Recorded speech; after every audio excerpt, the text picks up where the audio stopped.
Most people think they know how to eat fruit, but the truth is you're probably doing it wrong. There's a better, smarter, cleaner way to enjoy almost every fruit, and today, we're starting with the banana. Let me show you how to eat it the right way. Chances are, you peel your banana from the stem. That little tug, that sometimes snaps the whole top off? Yeah, not ideal. Monkeys don't eat it that way, and they've been doing this longer than we have. They pinch the bottom. No joke. Flip your banana upside down.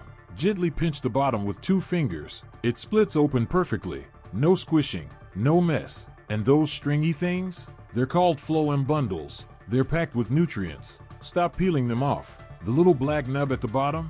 That's the banana's flour. Toss it. And here's something else, those brown spots on the peel? That's when antioxidants peak. So don't fear the freckles, that's when bananas are healthiest. Pinch from the bottom, skip the stem, struggle, eat the strings, embrace the spots. Crazy how one tiny tweak changes everything, right? Now it's your turn. Drop a comment and tell me which fruit you want me to break down next. Because you're not just eating anymore, you're eating smarter.